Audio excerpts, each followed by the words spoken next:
त्रिविमीय सिद्धांत की। Gilford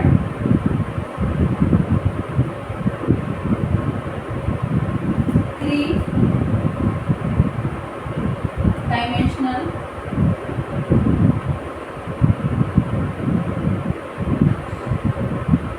theory.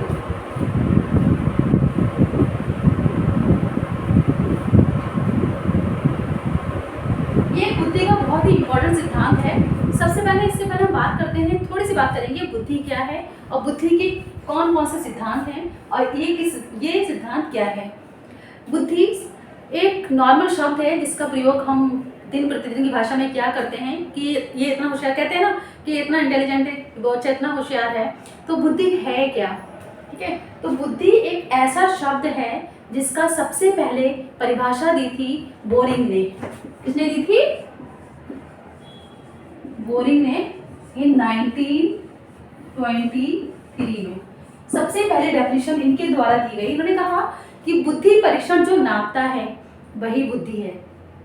बुद्धि परीक्षण दैट इज इंटेलिजेंस टेस्ट जो मेजर करता है वही इंटेलिजेंस है। लेकिन ये डेफिनेशन कहीं भी साइंटिफिक नहीं थी, क्योंकि वैज्ञानिक नहीं थी। कौन सा बुद्धि परीक्षण किसको नापता है ना? कौन सी एज के बच्चों की बुद्धि को नापता है, क्या है? कुछ भी साइंटिफिक नहीं था, कुछ भी क्लियर नहीं था, इसलिए इस डेफिनेशन को नेग्लेक्ट कर दिया गया। उसके बाद बहुत सारे मनोवैज्ञानिकों ने बहुत सारी डेफिनेशंस दी। किसी ने कहा बुद्धि अमूर्त चिंतन करने की योग्यता है, किसी ने कहा बुद्धि उद्देश्यपूर्ण चिंतन करने की क्षमता है, किसी ने कहा बुद्धि समायोजन के साथ, वातावरण के साथ समायोजन करने की प्रक्रिया है। लेकिन कुछ बातें सबने कही, लेकिन धीरे धीरे बहुत सारे मनोवैज्ञानिकों ने बहुत सारी बातें कही और फिर आए वेस्लर, जिन्होंने 1939 में इसकी एक कॉम्प्रिहेंसिव डेफिनेशन दी। उन्होंने कहा, इसकी व्यापक परिभाषा दी गई वेस्लर के द्वारा इन 1939 में। इन्होंने कहा कि बुद्धि क्या है। अब इन्होंने 3 बातों पर फोकस किया। इन्होंने कहा बुद्धि एक सार्वजनिक क्षमता है, intelligence is a global capacity, जिसके द्वारा व्यक्ति उद्देश्यपूर्ण क्रियाएं करता है।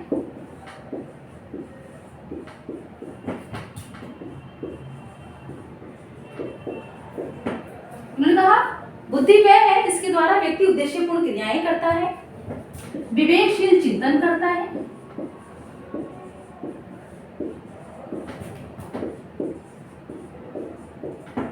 और अपने वातावरण के साथ उचित प्रकार से समायोजन कर पाता है। वेस्लर ने इसकी कॉम्प्रिहेंसिव डेफिनेशन दी बुद्धि की 1939 में। उन्होंने कहा बुद्धि क्या है? बुद्धि वो है, बुद्धि एक सार्वजनिक क्षमता है, intelligence is a global capacity, जिसके द्वारा व्यक्ति उद्देश्यपूर्ण क्रियाएं करता है, टू एक्ट पर्पसफुली, विवेकशील चिंतन करता है, टू थिंक रैशनली, और अपने वातावरण के साथ उचित प्रकार से समायोजन कर पाता है, to deal with his environment effectively. इसकी कॉम्प्रिहेंसिव डेफिनेशन दी गई वेस्लर के द्वारा, दैट इज मोस्ट इंपॉर्टेंट। उसके बाद हम बात करते हैं सिद्धांतों की। बुद्धि के बहुत सारे सिद्धांत दिए गए। किसी ने कहा बुद्धि एक कारक सिद्धांत है, बुद्धि का एक कारक होता है। किसी ने कहा बुद्धि के 2 कारक होते हैं। किसी मनोवैज्ञानिक ने कहा कि बुद्धि समूह में होती है, और किसी ने बहुत सारे कारकों की बात की, और उसी में से एक बहुत ही इंपॉर्टेंट सिद्धांत है, दैट इज गिलफर्ड्स 3 डायमेंशनल थ्योरी। आज हम इसी थ्योरी की बात करते हैं।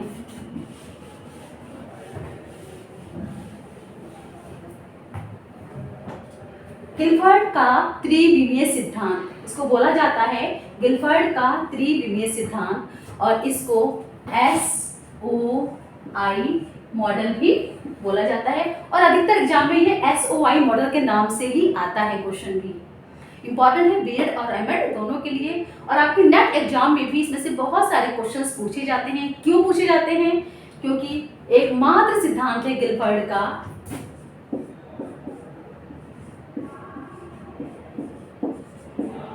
का एकमात्र सिद्धांत है जिसने बुद्धि के बहुत सारे कारकों की बात की है।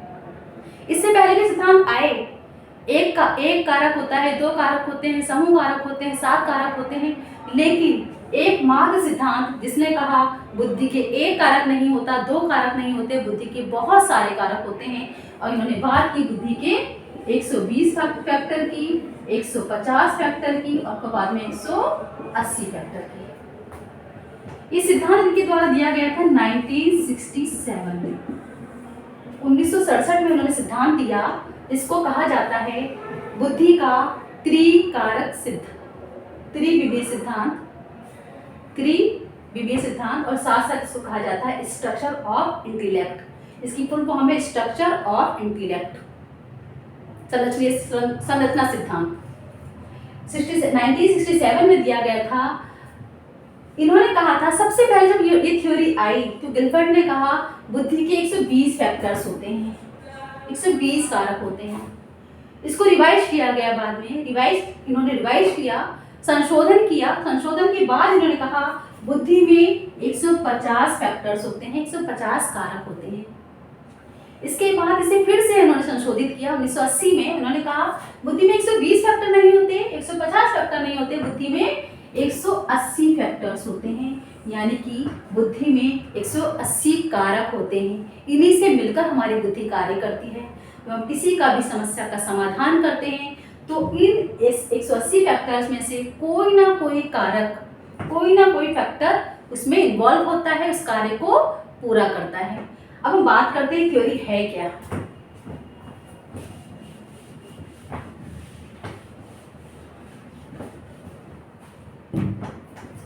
SOI मॉडल, स्ट्रक्चर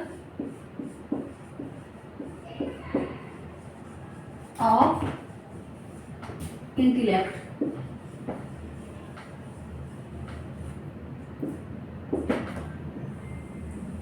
बुद्धि का संरचना सिद्धांत, SOI मॉडल। क्या कहा इन्होंने? कहा कि किसी भी व्यक्ति की बुद्धि में बहुत सारी प्राइमरी मेंटल एबिलिटीज होती हैं, प्राथमिक कारक होते हैं, प्राइमरी मेंटल एबिलिटीज होती हैं।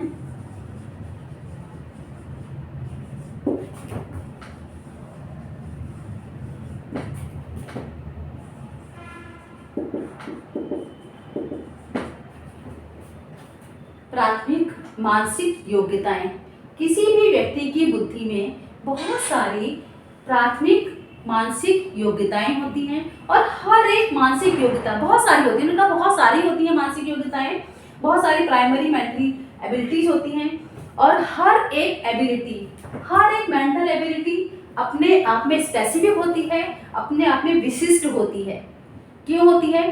क्योंकि जब हमारे सामने कोई भी समस्या आती है तो उस समस्या का समाधान करने के लिए इनमें से कोई ना कोई मेंटल एबिलिटीज में इन्वॉल्व होती है, उस समस्या का समाधान करती है, वो कोई भी हो सकती है। और चूंकि इन्होंने कहा कि बहुत सारी होती हैं एबिलिटीज, तो सिमिलरिटीज के आधार पर, समानता के आधार पर इन्होंने इन सारी मेंटल एबिलिटीज को 3 पार्ट्स में डिवाइड कर दिया। इन सारी मेंटल एबिलिटी जो भी हैं बहुत सारी, उनको उन्होंने समानता के आधार पर, सिमिलरिटीज के आधार पर 3 पार्ट्स में डिवाइड किया। वो 3 पार्ट्स थे। सबसे पहला कंटेंट, यानी कि विषय वस्तु।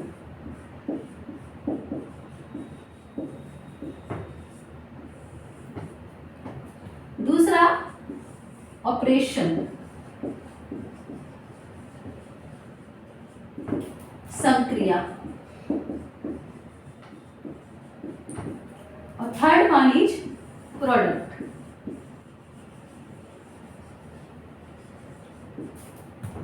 उत्पाद।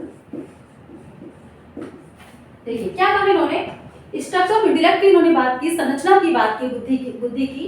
उन्होंने कहा कि किसी भी व्यक्ति में बहुत सारी प्राइमरी मेंटल एबिलिटीज होती हैं और हर एक अपने आप में स्पेसिफिक होती है, विशिष्ट होती है। और उन्होंने सिमिलरिटीज के आधार पर, समानता के आधार पर 3 पार्ट्स में उसको बांट दिया। पहला था कंटेंट, कंटेंट यानी कि विषय वस्तु। सेकंड ऑपरेशन, ऑपरेशन का मतलब होता है संक्रिया और प्रोडक्ट का मतलब होता है उत्पाद। इन्होंने कहा जब किसी भी व्यक्ति के सामने कोई भी समस्या आती है, तब वो समस्या किस फॉर्म में आ रही है, उसका रूप क्या है, दैट इज कंटेंट।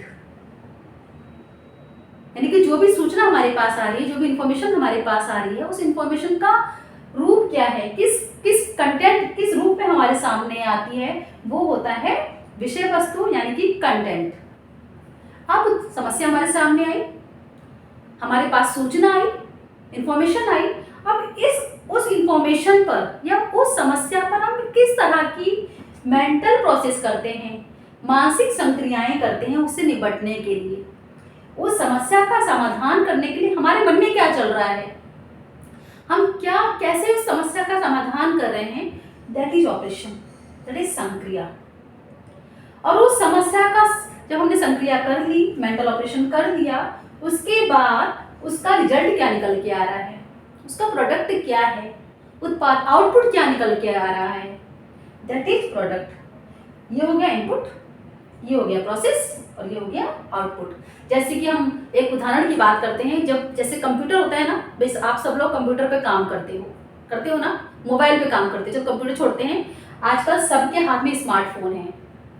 आपको कोई भी कुछ सर्च करना है, क्या करोगे, आप गूगल खोलोगे और गूगल पे आप कोई भी कुछ भी सर्च करने के लिए डाल दोगे, जो भी आपको सर्च करना है, मे भी आपको सर्च करना है बुद्धि के सिद्धांत सर्च करना है, जो भी सर्च करना है आप डाल दोगे, वो हो गया कंटेंट। ठीक है, अब वो क्या कर रहा है, वो प्रोसेस कर रहा है, वो ढूंढ रहा है ना, वहां प्रोसेसिंग चल रही है, दैट इज ऑपरेशन। और उसके बाद उसका वो रिजल्ट निकाल के देता है, दैट इज प्रोडक्ट। उसका रिजल्ट आ गया, उसका उत्पाद आ गया। तो 3 भागों में उन्होंने सिमिलरिटीज के आधार पर, समानता के आधार पर उन्होंने 3 भागों में बांटा, पहला कंटेंट, दूसरा ऑपरेशन और तीसरा प्रोडक्ट। इन तीनों को फर्दर उन्होंने कुछ पार्ट्स में डिवाइड किया। आज की क्लास यहीं ख़त्म करते हैं, क्योंकि एक ही क्लास में बहुत लंबा वीडियो हो जाएगा। मैं नेक्स्ट सेशन में आपसे बात करूंगी कि इस थ्योरी में किस तरह से उन्होंने 120 फैक्टर, 150 फैक्टर और 180 फैक्टर्स की बात की, इनको कौन कौन से पार्ट्स में उन्होंने डिवाइड किया और उसका एजुकेशनल इम्प्लीकेशन क्या है, शिक्षा में आप इसका प्रयोग कैसे कर सकते हो, और उसके बाद नेट में या टेट में इसमें किस तरह के क्वेश्चंस आपके सामने आ सकते हैं, इसके बारे में हम बात करेंगे अपने नेक्स्ट सेशन में। Thank you so much.